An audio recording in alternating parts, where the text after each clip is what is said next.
Olá, boa noite. Boa noite a todos. Mais uma sexta-feira de bate-papo, mais uma sexta-feira falando da doutrina, mais uma sexta-feira falando de Jesus. Muito boa noite a todos. É um prazer estar aqui. Que bom. Nós já estamos aqui, a Eliana. Eliana, muito boa noite. A Marisa, Márcia, Amanda, Sônia. Muito boa noite a todos. E para quem não me conhece, meu nome é Melissa e esse aqui é o nosso canal, o MPP Autoconhecimento e Reforma Íntima, que tem o objetivo de divulgar a doutrina espírita, falar sobre o espiritismo, o autoconhecimento, também falamos sobre inteligência emocional, gestão das emoções, tudo para melhorarmos, tudo para fazermos a nossa transformação moral e estarmos bem e fazermos o bem também.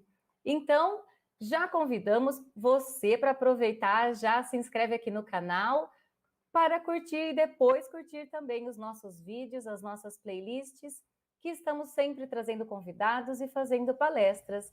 Então, se inscreva aqui, deixa seu joinha e agradecemos também a todos essa noite. Laura, muito boa noite. Oi, o Marcos também está aqui.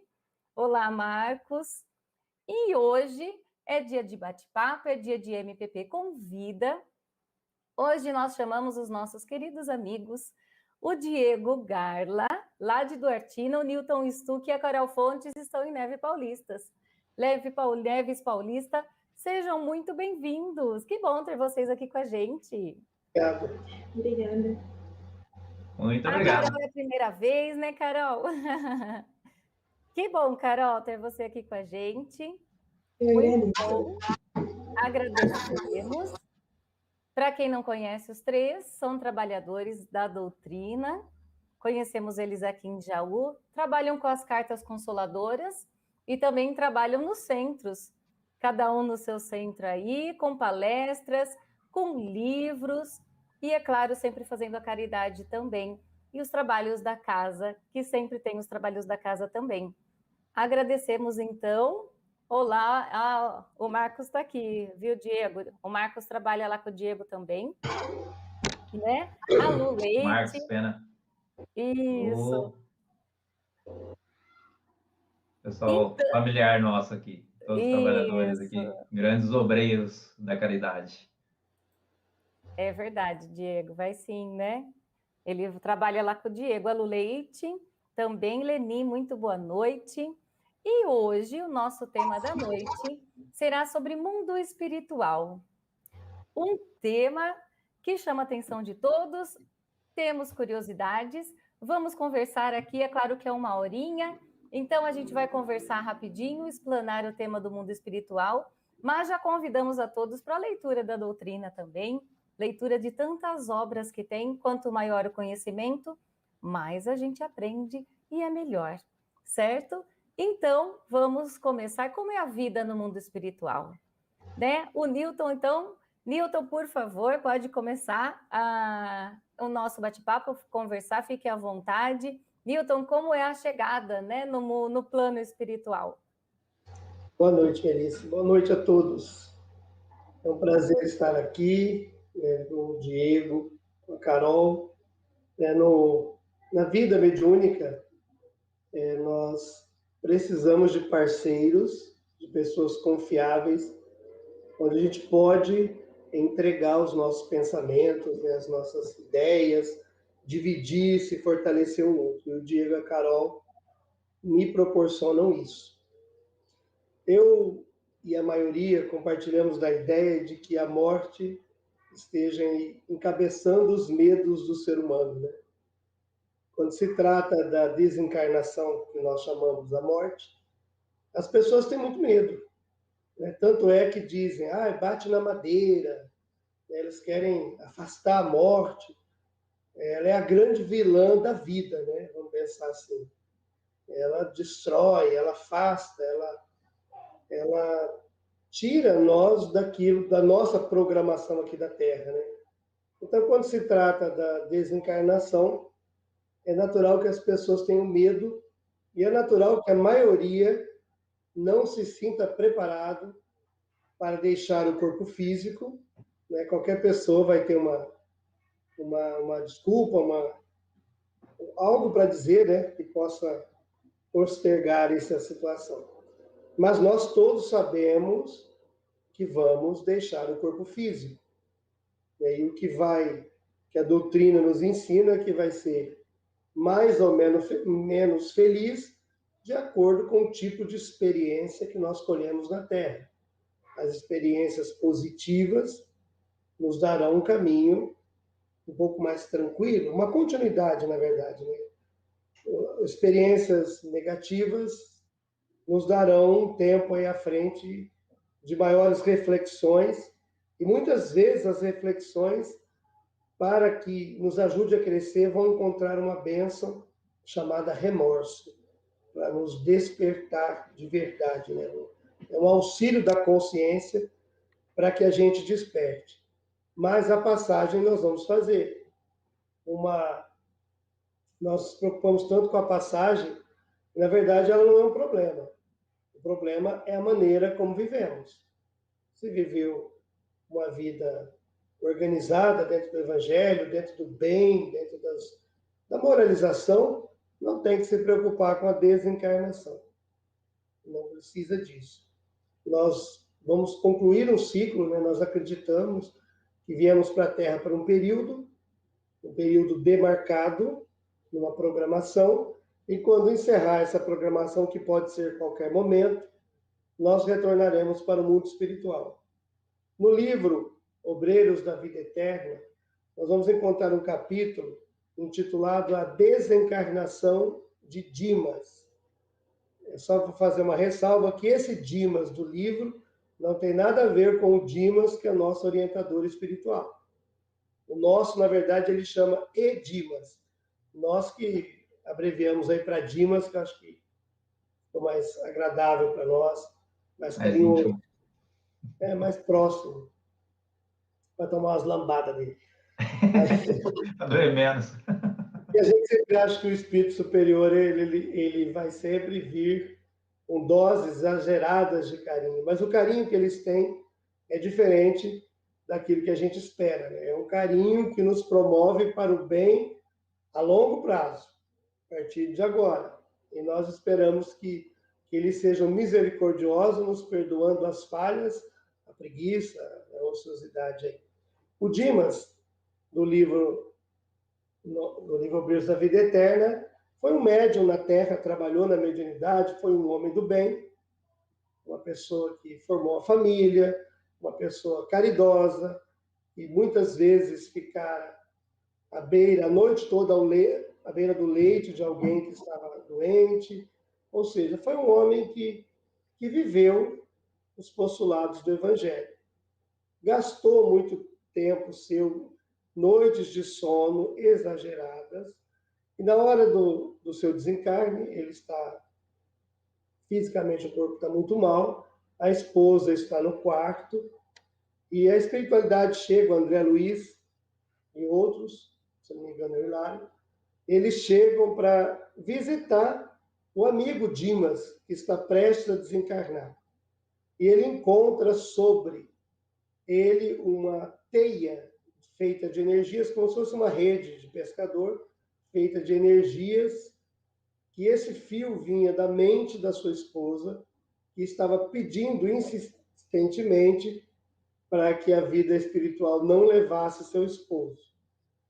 Eles, entendendo a situação, deram um passe nele, no Dimas, que era ali um moribundo fisicamente.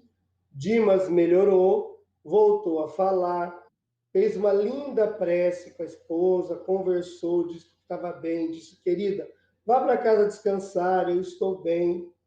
E assim ela obedece ao companheiro ali e sai do quarto para descansar, vendo que ele estava bem.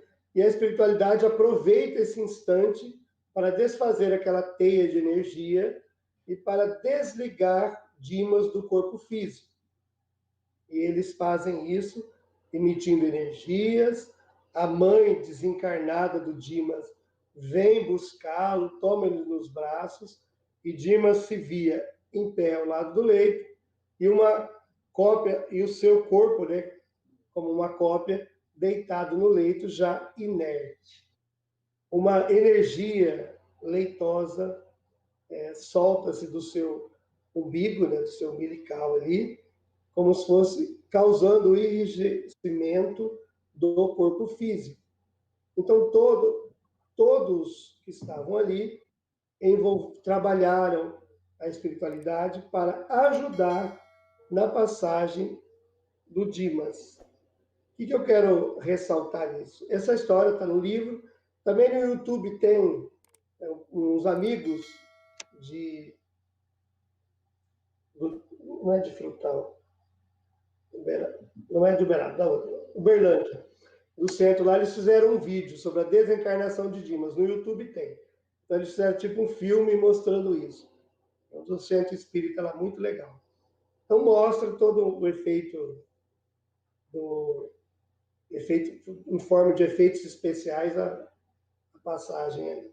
Mas eu quero ressaltar que, em momento algum, esse irmão moribundo, que estava desencarnando, estava doente, ficou sozinho, nem ele, nem a família dele.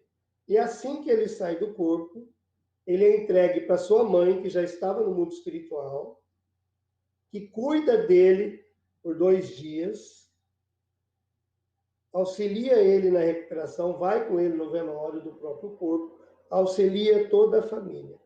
Então, a questão do desencarne, ela não é um problema. Porque quem está desencarnando não está olhando para si mesmo e vendo seu desencarne com medo. Ele está envolvido por tais energias que ele não percebe tudo isso. É comum a gente ver pessoas doentes, na hora da partida, ou dias antes, começarem a relatar a presença do avô já desencarnado, de um pai, de um irmão. Por quê? Ele já está vendo essa presença espiritual.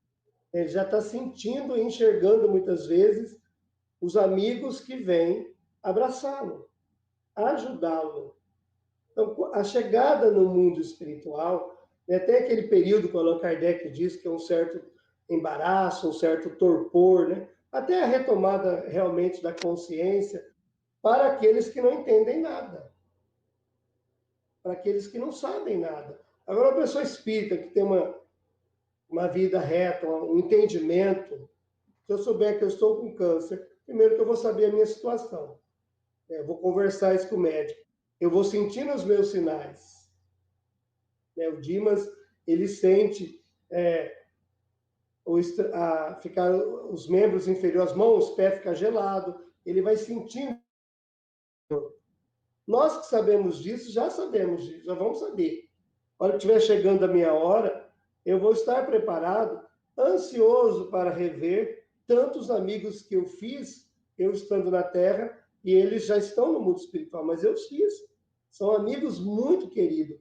Então, aqueles que se vão, que deixam o corpo físico, eles não chegam sozinhos lá.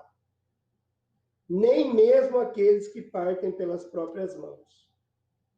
Nós estamos chegando em setembro, nós vamos falar bastante do acidente da razão, que é o suicídio, né? No senso comum. Nós preferimos chamar de acidente da razão, quando a razão falha, né? E comete esse ato, partindo da vida física pelas próprias mãos. Mas quando chega do outro lado, nós vamos ser amparados. Tem uma passagem no livro de André Luiz que ele vai socorrer, ele vê uma aglomeração de pessoas na rua e ele corre para ajudar. Ele percebe que é um desencarne. E quando ele chega perto, o mentor diz, não, deixa quieto. É um caso de suicídio, nós não podemos fazer nada.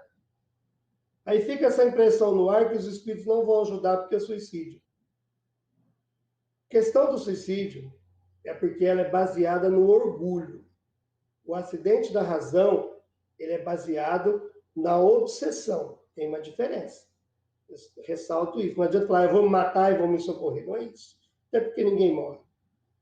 O acidentado da razão é aquele que parte pelas próprias mãos, motivado pela obsessão, motivado pelo bullying, motivado por qualquer coisa. Não é exatamente a vontade dele.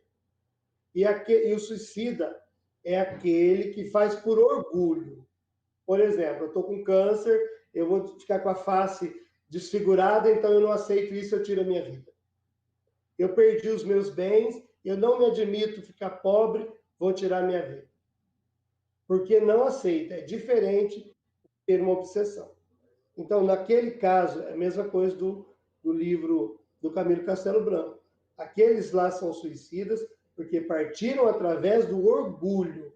E o problema do orgulho, do orgulhoso, é que ele não aceita ajuda. Então, o mentor já sabia que ele não ia aceitar ajuda. Por que com o André Luiz, quando ficou no umbral, as pessoas gritavam suicida, suicida? Não foi porque ele tomava uísque. Porque se for assim, meu Deus. Não foi porque ele tomava, porque ele comia muito. Aí eu já lascou tudo para mim, né? Ô gordo. Já tô no umbral. Não era porque ele comia, não. Era porque ele era orgulhoso. Ele não aceitava ajuda. Então, enquanto ele não aceitou, ele não caiu por chão e fez a prece, ele não foi amparado. Até que ele não pediu. Ele quebrou o orgulho. Ele ficou 8 anos no umbral, na minha opinião, para aprender e ensinar para a gente. Mas ali mostra que ele ficou enquanto ele estava orgulhoso. Eu não preciso disso, eu não preciso daquilo. Quem são vocês? Eu sou um médico, eu tenho meus títulos. Essa coisa não funciona. Mesmo não tendo saído da terra pelas próprias mãos, o orgulho é como se suicidasse, fosse um suicídio das nossas potências da humildade. A gente impede que alguém nos ajude. Então não precisa cometer um ato contra o corpo para ser considerado. Basta chegar, manter um orgulho muito grande, que não aceita ajuda de ninguém, aí fica nessa parte. Esses que não atingiram uma luz interior. Aqueles, os jovens, que nem se comprometeram com a vida, né, não fizeram mal para ninguém, foram rápidos, eles aceitam o mundo espiritual com maior facilidade. Quando a gente leva uma criança para a escola, né, no primeiro dia de aula da escolinha, os primeiros dias da creche, né, muitas crianças, a mãe fica no portão chorando, e a criança desce do carro e sai rindo, porque tem um monte de criança para ela brincar, e ela estava fechada dentro de casa, já nem ela aguentava mais a mãe, aí ela vê aquelas crianças, ela fica feliz. O mundo espiritual é assim. Nós vamos chegar no mundo espiritual, se tivermos uma vida, mais ou menos já está bom. Nós vamos ver quantas pessoas, uma avó, um vô, um tio que a gente ama, um primo, um amigo, que estão lá, porque são pessoas que nós cativamos. Meu Deus, não é que é verdade? Os livros do Gabriel estavam certos? Vamos seguir daqui para frente. Mas vai chegar meio perturbado. Depende do que está na cabeça da gente. O que afeta o corpo do horário, o que afeta o corpo físico, não quer dizer que vai afetar o espírito.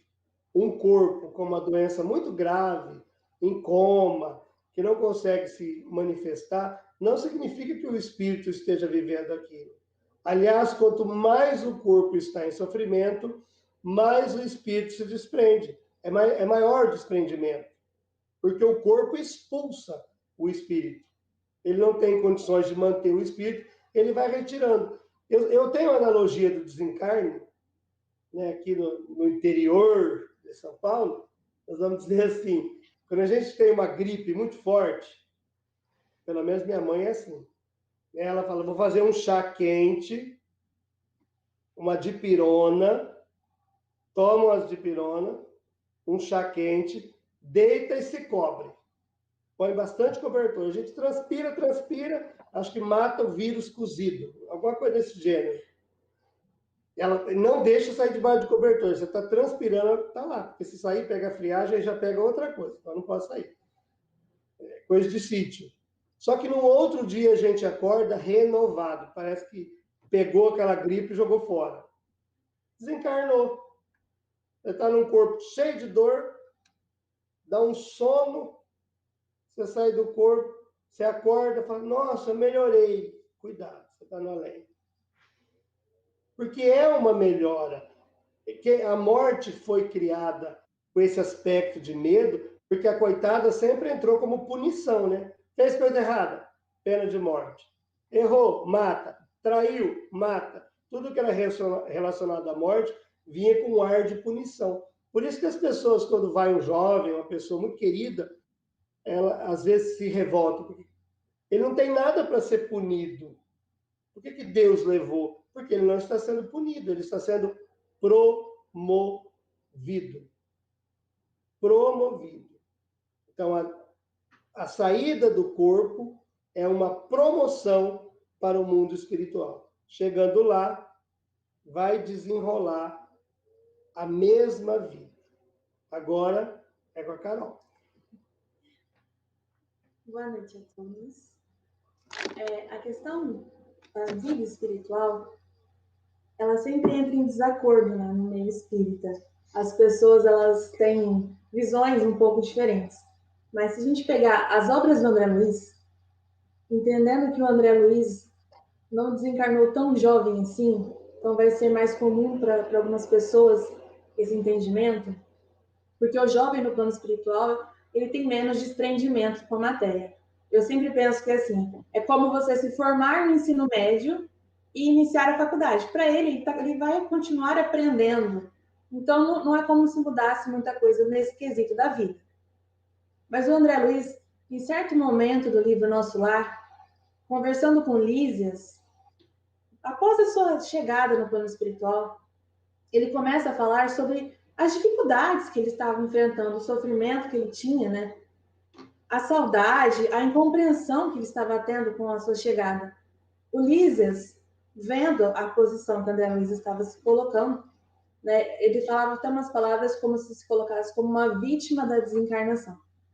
Então, o Lísias pega com muita sinceridade, que muitas pessoas podem considerar que ele foi duro, ele foi sincero. Porque a visão do plano espiritual dos mentores é sempre que a sinceridade, ela vai libertar a gente da nossa ignorância. E o Lísias chega a André Luiz e diz que a questão da vida no plano espiritual vai pelo pensamento. Como o nosso pensamento se dá com a mudança. Se o André continuasse em suas lamentações, ele não conseguiria se desprender daquelas ideias. Então, ele aconselha o André a começar a pensar diferente. Que nós temos uma ideia de que todo fim de qualquer coisa, é algo ruim. Um fim de um relacionamento, um fim de um estudo, um fim de um estágio da vida, porque nós temos o medo. Mas André Luiz, em momento algum, nas suas obras, esteve sozinho. Isso mostra o respaldo do plano espiritual para com todos. Porque Jesus, em momento algum, nos disse, vai, caminha, porque você vai estar sozinho. Não, ele dizia, eu estou no Pai e o Pai está em mim.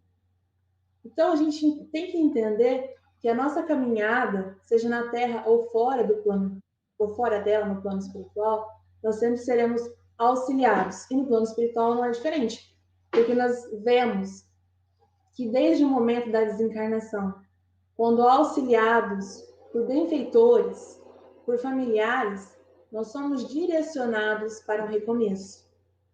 Um recomeço que, embora seja difícil, porque mudar a vida não é fácil, os nossos costumes, os nossos pensamentos, nós reiniciamos a nossa vida. Começamos uma nova caminhada em um lugar diferente. Para quem não tem conhecimento da vida espiritual, isso se torna muito difícil. Porque tudo é novo. E para quem tem, às vezes a gente chega com certa presunção, né? Falando assim, eu vou chegar no plano espiritual, eu vou trabalhar, eu vou começar a estudar. Mas nós entendemos, lendo o livro Nosso Lar, que não é assim. O André, ele ficou um período internado. E após esse período, o ministro Clarencio dá a ele uma documentação.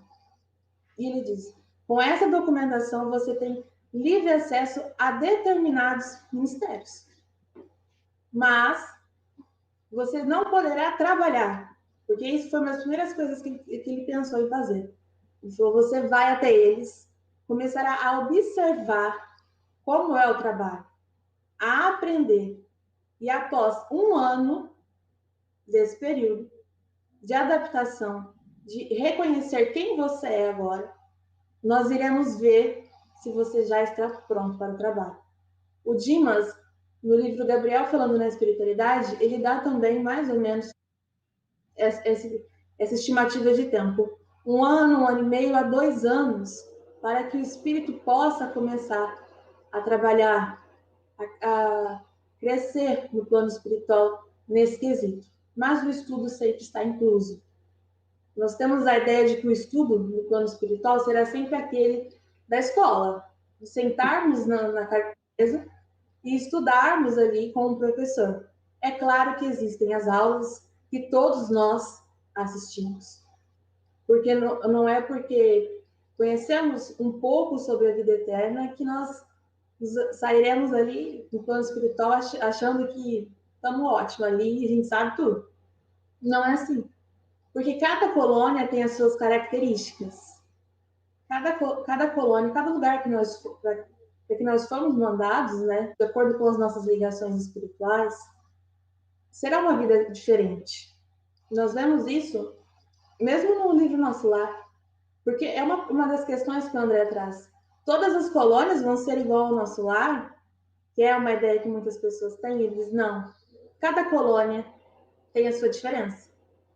Porque cada uma vai obedecer e cumprir certo papel com a Terra, assim como nós no plano espiritual.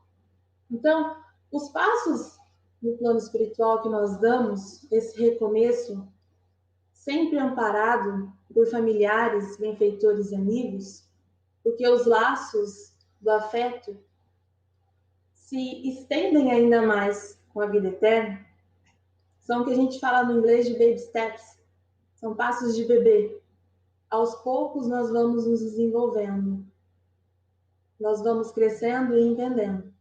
O André Luiz, nos livros, ele não fala de chegar em uma sala e estudar, né? Mas a todo momento que houve o aprendizado, havia ao seu lado o instrutor. E assim foi o aprendizado dele e assim vai ser o nosso. Nós somos alunos da eternidade, vamos viver em um lugar que nós poderemos considerar uma terra melhorada, mas ainda uma terra com pessoas, com os nossos defeitos, com os nossos desejos e vontades. As pessoas, elas tendem a sempre pensar que a vida no plano espiritual é completamente diferente da que nós temos aqui. Que nós vamos enfrentar dificuldades gigantescas.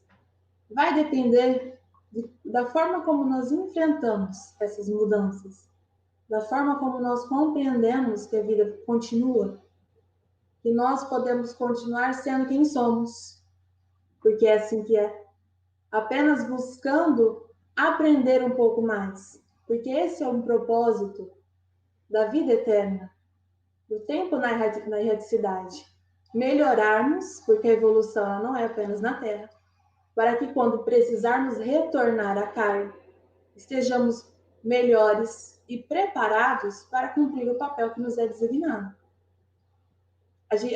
Quando a gente fala assim, que no plano espiritual nós voltamos para casa, porque lá é a nossa origem, a gente tem a ideia de que casa é o lugar que a gente fica relaxado, fica tranquilo.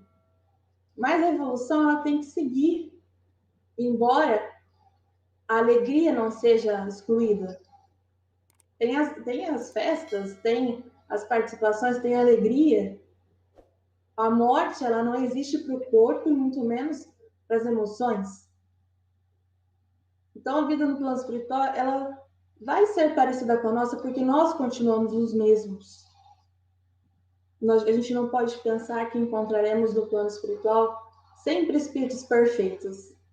Aqueles que a gente olha para o lado e fala, nossa, tem asas, de tão bom que é. Não, nós vamos encontrar pessoas como nós, com defeitos que vão, às vezes, dificultar a nossa vida, que nós vamos ter que exercer a paciência, exercer o perdão, e principalmente entendermos que isso é caridade, é o amor ao próximo. Claro que a gente não vai chegar lá e enfrentar o trânsito ou preocupações parecidas que nós temos na Terra. As nossas ideias e preocupações serão com a nossa evolução e com o bem daqueles que estão à nossa volta. com os nossos familiares e o propósito do Evangelho de Jesus, tanto na eternidade como na matéria. Nós entendemos que a eternidade, ela dá continuidade, sempre continuidade a quem somos. Ninguém muda completamente porque desencarnou. Meses após a desencarnação, se houver oportunidade de algum espírito enviar uma carta, as pessoas pensam, nossa, mas escreve diferente, está com umas ideias diferentes. Será que mudou tanto? Não mudou. São apenas as adaptações que são feitas para que se escreva uma carta, porque uma carta é algo formal. E uma carta psicografada também irá ser. É algo formal, uma escrita formal, com ideias novas, mas não que não mudam a nossa essência. Há o burilamento das emoções, né? A gente aprende e melhora, mas não muda o que já é bom em nós. Independente do tempo que se passa no plano espiritual, uma mãe sempre irá reconhecer seu filho. Pelo jeito, pela forma como olha, como abraça. Porque essas coisas não mudam. Outro ponto que muitas pessoas questionam, assim, pelo menos eu vejo questionar, é o tempo de cada um no plano espiritual. Quanto tempo eu vou ficar no plano espiritual até que eu tenha que reencarnar? Se eu for reencarnar, né? Nós temos a necessidade de evolução. E essa evolução é posta em prática na Terra. Assim como espíritos evoluídos vêm à Terra ou outros planetas, outras dimensões, para levarem o progresso. O tempo que nós ficamos no plano espiritual, ele vai depender do grau de aproveitamento que temos dessa vida nova e das nossas programações, daquilo que nós devemos realizar. Nós não podemos pensar que vamos ficar 100 anos no plano espiritual, quando a gente vê no livro, no filme Nosso Lar, que a dona Laura reencarna para auxiliar a neta. O amor, ele presta o auxílio, ele auxilia quem precisa, quem o busca. E nós, pessoas que amamos, que temos entes queridos, independente da forma como pensamos e gostamos da vida eterna, nós sempre nos dedicamos e aceitamos retornar, quando estamos com a consciência expandida, à carne. Porque o bem que é feito é sempre maior do que os desconfortos que a gente pode encontrar. A eternidade, ela não é algo ruim. A diferença é que a gente está acostumado com a vida na Terra. E com o véu do esquecimento, o esquecimento do passado, nós não temos conhecimento de como é a vida no plano espiritual, de como era para nós. Mas ela é boa. Ela é boa para aquele que está apto e aberto ao progresso. E vai ser um pouco menos boa para aquele que ainda se prende ao próprio orgulho e não aceita a situação em que está. Assim como a vida é aqui na Terra. Aquele que busca entender as razões de tudo que acontece, segue com resignação. Aquele que ainda se prende à ignorância, se revolta e briga com a vida. Mas é uma questão de estudo, entendimento e evolução. Aqui ou do outro lado da vida, nós sempre iremos precisar crescer, aprender e assim viver de uma forma melhor, auxiliando aqueles que surgem, amparando-os como nós podemos e vivendo, sendo felizes, uma felicidade que não vai mais depender no plano espiritual de conseguirmos pagar as contas no final do mês ou manter todos saudáveis, mas aquela felicidade que surge ao praticarmos o bem, ao nos sentirmos úteis ao outro e sentirmos que estamos fazendo certo.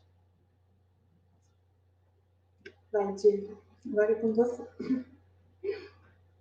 Tô encurralado agora. Nossa, muito bom. Vou falar agora dessa parte do retorno, que seria o póstumo ao desencarne, o póstumo a esse período no plano espiritual, que seria o preparo do espírito para a reencarnação. E nós vamos tentar falar da reencarnação como um processo de uma lei de progresso moral, não como um dogma religioso, né? Nós entendemos e estudamos a reencarnação como um princípio racional de que Deus possa ser realmente bom e justo, onde através dessa lei universal de amor, os seres possam progredir e gozar, aí, como a Carol veio falando, dos seus bons atos e também corrigir as suas infelicidades. Embora nós não possamos comprovar cientificamente, com números precisos matemáticos, a questão da reencarnação, por não possuirmos uma tecnologia, né, uma ciência que nos capacite a estudá-la, nós temos, através da nossa consciência, através da nossa própria razão, e também muitos relatos, né, de pessoas, de crianças, muitas vezes, que trazem experiências, vivências e tantos comprovações de outras vidas, né, com tantas riquezas de detalhes. Dando sequência, meus irmãos aí que trouxeram histórias de André Luiz, eu também peguei uma obra de André Luiz para falar, um exemplo de reencarnação, e é do livro Os Missionários da Luz, essa obra maravilhosa aqui. O capítulo 13, André Luiz, ele fala de uma experiência que ele viveu de reencarnação, e ele vai falar do espírito de Segismundo, que vai passar por uma experiência junto com os mentores Alexandre e Herculano. Eu separei esse texto porque ele tem uma ampla riqueza de detalhes que vai nos elucidar dessa lei de amor que age diante desse processo reencarnatório que todos nós vamos nos envolver. É uma lei de amor porque a gente vai observar nessa narrativa que o Segismundo ele vai reencarnar entre o casal Adelino e Raquel. E nessa última encarnação, Segismundo ele cometeu um grave erro nessa encarnação, que ele foi tirar a vida de alguém, e esse alguém era Adelino, que vai vir a ser o seu pai nessa vida futura, né? E nessa programação, como toda encarnação, passam numa minuciosa programação do plano espiritual para que nossas vidas a gente possa ir obtendo esse progresso moral que a gente tanto necessita. E nesse caso, enquanto eles estavam ali havendo toda essa projeção desses mentores de corrigir essa mancha que havia entre esses dois irmãos, com o véu do esquecimento, o Adelino, né? Ele havia esquecido ali do período que eles passaram na erraticidade juntos, que havia tido um perdão e uma programação prévia dessa reencarnação futura. E ele entrava num transtorno psíquico de obsessão que ele sonhava compulsivamente com ele sendo assassinado, né? E entrava nessa perturbação sempre que tirava totalmente seu equilíbrio ali. E vai relatando André Luiz que uma visita que eles vão fazer ao lar do casal, encontrava-se os mentores, né? E durante essa visita, na aproximação do lar, estavam ali os espíritos construtores, que André Luiz denominava, são aqueles que preparam o ambiente de forma psíquica e fluídica também.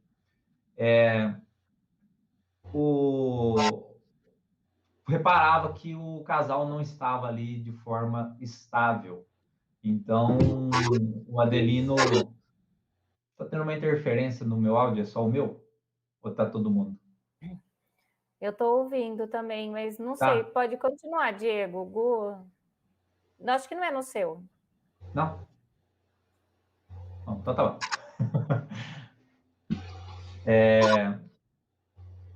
Deixa eu fechar um negócio. Às vezes está dando eco em alguma coisa. Vamos voltar. Vamos ver se passou. Parou, né? Parou. É que eu estava com a janela do stream aberta por cima aqui. Então vai. Então, né, nessa visita ao lar ali, ele vai reparar que o Adelino ele estava passando nesse processo ali de uma obsessão, né, sofrendo realmente, por ter esquecido através desse véu do esquecimento, que a Carol também falou, quando nós passamos nesse processo da reencarnação, porque de uma forma de segurança, né, nós temos esse véu do esquecimento, porque se Adelino fosse reencarnar sabendo da condição que viria a ser pai daquele que foi assassino, o assassino dele, né, provavelmente ele não aceitaria essa missão, certo? Ninguém, eu creio que seria capaz de tornar essa missão tão fácil de conviver com ela. E ali, como mostra os planos espirituais tão perfeitos, a interferência e o uso da espiritualidade entre nós, essa influência, André Luiz relata que o Alexandre, ele usa do filho, Joãozinho, de 3 anos, né? Fala ali, ele relata que ele coloca a mão no peito do Joãozinho, que aí a criança começa a conversar com os pais e perguntar para a mãe por que o pai estava triste, por que ele estava agindo ali de maneira meia ríspida. E a mãe vai relatando com o pai, falando que o pai estava trabalhando demais e tudo mais. E o filho fala: nossa, mãe, que pena, não? Que ele deixou de orar, né? Parou de participar com as nossas preces, parou de participar do evangelho junto ao lar. E ali o pai, vendo o filho, aquela comoção que ele estava ali, percebeu a falta que estava fazendo na vida dele, a família, aquela parte afetiva realmente. E o Segismundo estava participando, observando toda aquela questão ali, né? E ele sofria com aquela situação de ver o Adelino esquecer toda a programação espiritual pelo qual eles tinham passado antes. Então, subtilmente nessa ação dos mentores ali, ao entrar no lar através desse amor ali, né, nós podemos enxergar, né, aquela passagem de Mateus, né, aquele que te ferir a face direita, mostre também a outra. Nós, num momento algum ali, eles foram intuídos a acordar Adelino, chacoalhando ele, reagindo de qualquer forma, falou: ô, filho, volta para o mundo, se transforma, faz qualquer coisa ali, para com essa chatice, né? Não, mostraram de uma maneira totalmente afetiva que ele deveria voltar a vigiar as suas partes da oração, a parte do lar ali. Então, e mostrar também que o progresso é totalmente pessoal. Muita gente questiona essa questão da reencarnação, o envolvimento dos próprios mentores. Fala, né? Se o mentor é tão bom, tão poderoso, por que ele não vai ali já então resolve tudo, né? Coloca a mão, transforma todo mundo reencarna e passa a ser feliz por si só. E aí Alexandre explica para André Luiz ali que o progresso é totalmente pessoal, que é através dele que nós iremos realmente nos modificar, né? Com essa necessidade da renovação, nós vamos nos envolvendo com boas energias desses irmãos através dessa família. E esse evangelho no lar eu queria equilibrar a energia, a sintonia do casal, para que houvesse ali a condição do Segismundo vir entre eles com a perfeição necessária do reencarne, né? Então, vai narrando André Luiz também, que durante a noite, na hora que o casal repousava, no desdobramento ali dos sonhos deles, Raquel, como estavam num plano mais elevado, né, um espírito de uma forma mais sutil, ela ali no seu desdobramento, ela vai de encontro com a sua avó materna. Então, um sonho mais leve, mais prazeroso. Já Adelino, como estava ali envolvido ainda naquela perturbação, tem uma matéria mais densa, se arrastava realmente no sonho, e entra naquela perturbação e dá ali esse de encontro com o Segismundo, só que é a companhia de Alexandre. E Alexandre vai ali intermediar, tentar novamente apaziguar a situação dos dois para que eles se resolvessem, né? E Adelino começa a apontar e se questionar novamente, falando: mas esse assassino, e acusando ele novamente. E Segismundo estava ali quieto, vamos dizer. Então, você vê que ele não estava sofrendo de uma obsessão, porque Segismundo não estava perseguindo ele. Na realidade, o que estava acontecendo é que Adelino não havia perdoado ele efetivamente. Então, estava acontecendo, o que ele estava carregando ali era uma ausência do perdão. Então, o mal que havia não estava no assassino, estava naquele que estava carregando uma mágoa ainda, né? Então, havia ali a interferência do plano espiritual para que houvesse a encarnação de uma forma efetiva, para que o lar tivesse uma maneira realmente coerente de haver o progresso para todos. Nós vemos entrar em ação a lei de causa e efeito, né?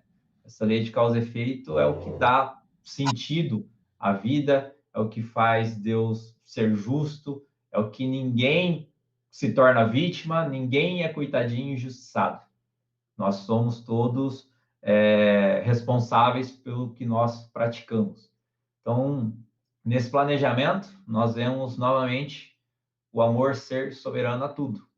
Então, por que ia colocar frente a frente de maneira fraterna o assassino e sua vítima para que esses laços familiares que eles vão colocar ali, o Adelino e o Segismundo, eles criassem vínculos afetivos através do seu convívio para que dissolvessem aquela nuvem, aquela mágoa, aquela parte trevosa que eles estavam ali, e sem esses justiceiros do Senhor, né, que colocam as pessoas, falam, matou, vai morrer também. A gente vê muita em reunião mediúnica, mas ele me matou, vou matar também. Fica aquela bola de neve que não acaba nunca, né? Segundo Gabriel Martins, numa obra que eu tive o prazer de participar junto com o Newton, um trecho ele fala que para uma pessoa nascer condenada a ser assassinada, a pergunta do Dimas era se alguém nascia condenado a ser assassinado, né? Ele fala, para uma pessoa nascer condenada a ser assassinada, uma outra também tem que nascer condenada a ser assassino. Então, isso colocaria Deus já numa linha contrária à evolução, porque um dos seus filhos já nasceria com uma dívida a ser paga futuramente. Então, não faz justiça, não faz sentido um ser já nascer condenado a errar, certo? Não faz coerência, foge da lei do amor, né? Foge da nossa compreensão do progresso. Então, essa questão de, morreu agora porque ele matou lá atrás, e assim vai. Então, não tem coerência. Eu achei essa resposta, esse pensamento que o Gabriel passou, maravilhoso. Então, eu achei importante frisá-lo aqui. Então, essa forma amorosa que Deus encontrou, seja do mundo, ser menos irritado e progredir através da lei do amor, foi qual? Que ele nascesse com um problema cardíaco. André Luiz relata lá, que o Alexandre fala que ele teria um problema que desenvolveria no futuro, na vida madura, um problema cardíaco que ele exigiria dele que ele fosse menos estressado, ou menos compulsivo à ira, que foi no caso que gerou ele a praticar o assassinato ali do Adelino na última existência, pelo qual eles tiveram um problema. Então, você vê que ele a dívida dele seria paga dessa maneira. E aí entramos com outra parte do Evangelho também, nas palavras de Pedro, no capítulo 4, minhas filhas chegaram. Tende amor intenso para com os outros, pois o amor cobre uma multidão de pecados. Então, Alexandre relata lá, André Luiz, que os órgãos deles nasceriam perfeitos. E se ele se mantesse, soubesse valorizar as oportunidades que ele tivesse durante a sua vida, o equilíbrio necessário dessas energias, ele não precisaria espiar futuramente essa deficiência carnal, ou seja, esse problema cardíaco. Então, ele tinha na sua programação passar por esse problema cardíaco, caso ele tendenciasse a manter com aquela ira, com aquela fúria ali. Agora, se ele caísse ali cedesse ao amor, principalmente pela influência da mãe, que seria Raquel, um ser ali mais evoluído, ele já se livraria daquela parte da sua expiação carnal. Então, nós vemos mais uma vez a lei do amor agindo diante da reencarnação. Mas, embora tenha todo esse envolvimento do plano superior, para que ocorra uma reencarnação maravilhosa que permita ao espírito progredir, que evoluir, existe o livre-arbítrio.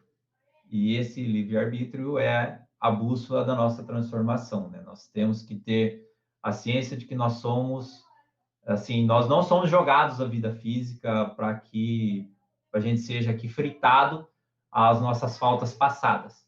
Nós estaremos aqui de maneira inconsciente das nossas faltas, mas para que a gente tenha as ferramentas necessárias para corrigi-las, junto com o plano espiritual, um planejamento adequado, junto com pessoas que estão aqui para nos orientar, nos ajudar, para que servimos a lei do progresso e sejamos espíritos mais evoluídos, mais polidos. Não vejo como sermos um Cristo em uma única encarnação. Não dá. Podemos nascer com a melhor intenção, no melhor ambiente mais favorável possível. Não conseguimos progredir e evoluir numa única encarnação, né, muito pouco tempo. Possamos pegar qualquer ser aí que foi canonizado, ou Chico Xavier, ainda é longe de ser Jesus, de ser um Cristo. Então, por mais que tentamos, estamos distante de chegar numa única existência a esse polo. Então, a reencarnação é necessária para que a gente possa progredir, para que a gente possa nos corrigir, para que a gente possa viver várias situações. E diante da nossa existência material, a única forma de compreender Deus justo, Deus amoroso, Deus um ser perfeito, é adotarmos a reencarnação como um princípio racional para a nossa vida. Perfeito, Diego. Adorei. Olha, em pouco tempo adorei a explanação dos três e um complementou o outro, o que deu a entender, assim, tirando sobre esse mundo espiritual, que escreveram aqui no chat também, como é importante, então, a chegada no mundo, o estar no mundo e o retorno, como eu sou, o que eu faço da minha vida.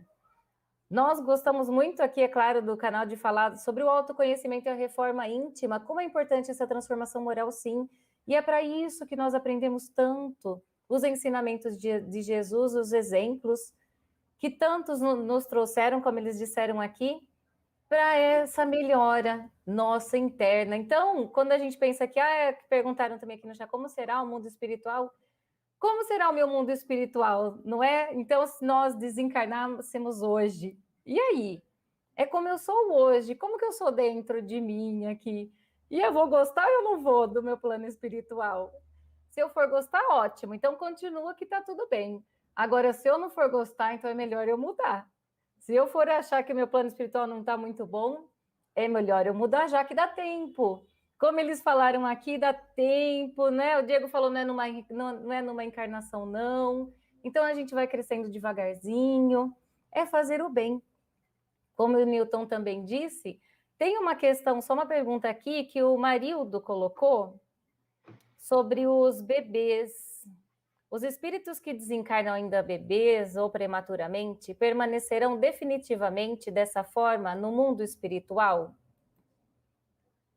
Pode falar, Newton, por favor. Pode tirar, Gu, por favor, também. Não. Tanto é que os que desencarnam na velhice não vão ficar com essa aparência. É claro que eles vão aparecer para a gente num sonho, numa visão, com a imagem que a gente tem deles.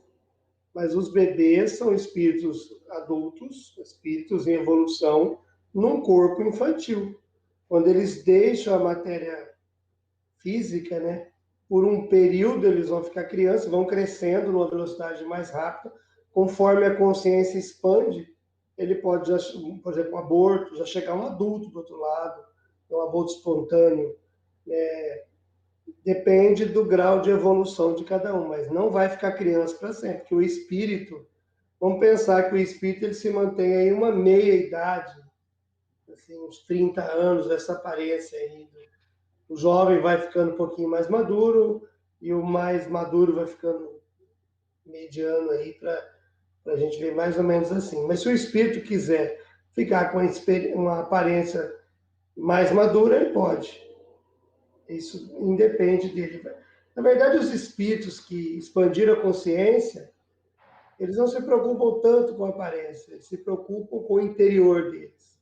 Então, eles vão ficar com a aparência que lhes causem uma boa impressão e também aqueles que o cercam. Mas a criança cresce. Sim, é mesmo, Newton. E a Marisa, ela só faz um comentário aqui, que as notícias de nossos entes queridos do plano espiritual nos trazem, né, que vocês nos traz a vida no outro plano. E é muitas informações e ensinam sempre.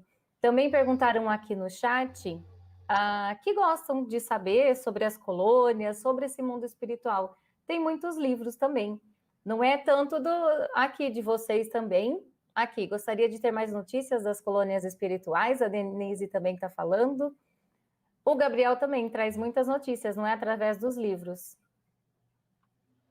Já Sim. indicamos aqui, não é, Newton? Pode falar, Newton, ou Diego, né, Carol? Já indicamos aqui o livro de vocês, que sim, trazem muitas informações sobre como é lá o plano espiritual. Principalmente o primeiro, do Gabriel, ele trata muito desse assunto. É toda a vivência numa colônia espiritual. Né? Ele não vai falar especificamente da colônia, mas vai falar do mundo espiritual. É esse aí, Diego. Eu esqueci o nome. Já que você quer me ajudar. Esperança Além da Vida. Esperança Além da Vida, né? Deu um branco, ou um azul, sei lá. A gente não pode falar nem cor mais, que dá problema, né? Mas, assim, entender sobre colônias, né? Nós vamos ter vários livros, principalmente o Nosso Lar, do André Luiz, que vai falar muito sobre isso. Evolução em Dois Mundos, né? E a Vida Continua. As obras de André Luiz são cheias disso. Mas eu vou falar um particular meu. Não se preocupe com colônias. Se preocupe por dentro. Se estiver bom, vai para uma colônia compatível. Se estiver ruim, vai também para uma colônia. Compatível. Sempre vamos ter pelo amor de Deus. Sempre. No livro Voltei, do irmão Jacó, diz assim: em qualquer lugar que estejamos... Ai, Diego, eu vou falar agora, eu vou te pegar. Vou falar o que não tem. No livro Voltei, o irmão Jacó diz o seguinte: em qualquer lugar que estejamos, tem bastante livro aqui. Sempre terá céu aberto sobre a cabeça e solo firme debaixo dos pés. Ninguém vai ficar flutuando.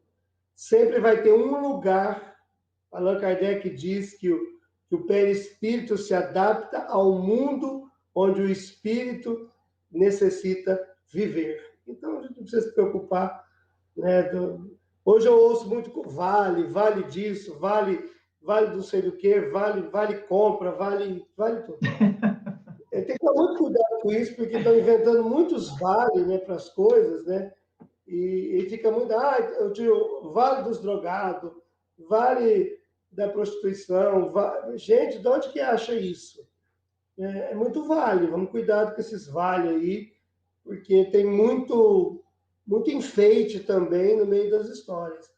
As colônias é um lugar de amor, uma cidade, vamos dizer assim, um ambiente onde nós estamos sendo direcionados. Sempre. Sim, ótimo, Newton. Concordo, né? Tudo é o nosso interior. Então, tudo é a sintonia e a vibração. Então, é tudo sintonia, com certeza. E alguns aqui disseram também que chegaram atrasados. Fiquem tranquilos, a live fica gravada. Começamos antes hoje e já vamos encerrar também, porque o Newton e a Carol têm uma palestra agora, às 8 horas. Então, pedimos, antes do encerramento, que compartilhem a live, que foi muito, muito interessante. Também se inscrevam aqui no canal, que estamos sempre falando desse autoconhecimento da doutrina espírita, para sempre melhorarmos. Curtam o vídeo, divulguem se foi bem, né? Fez bem para nós, com certeza fará para outras pessoas também. Newton, Carol, obrigada. Boa palestra para vocês. Diego, obrigada também. Querem deixar um recado final, por favor? Eu agradeço pelo tempo, por nos dar essa oportunidade de falarmos um pouco sobre os nossos conhecimentos sobre a vida eterna. Desejo a todos uma boa noite e que Deus os abençoe para que nós possamos continuar com a nossa caminhada, sempre de evolução, de amor e de felicidade. Gratidão. Diego. Agradeço pela grande oportunidade de aproximar com meus irmãos queridos, você também, através dessa live, poder falar um pouquinho da nossa doutrina, um pouquinho sobre a reencarnação. Não se preocupem se vão reencarnar ou não, para aqueles que não acreditam. Se tiver que reencarnar, vai compulsoriamente também. Mas tenham fé e acreditem no reencontro e na vida que continua dos nossos entes, da nossa também, para que tudo se torne mais amplo, mais consolador a todos nós. Muita paz. Eu vou responder aqui, usar a mediunidade agora. Sessão de psicografia retornará quando pudermos usar 100%, né, do nosso espaço. Porque mesmo com 80% a gente não consegue, porque na verdade nós usamos 300% e não 100%.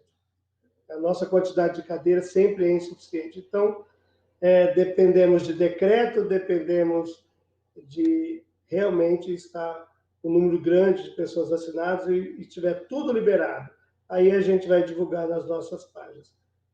Por enquanto, a gente ainda não sabe. Bom, muito obrigado. Elissa, obrigado. Pessoal, obrigado. Desculpa alguma coisa. De nenhum nós três, nós não temos a palavra final. Nós falamos daquilo que nós estudamos. E a nossa opinião.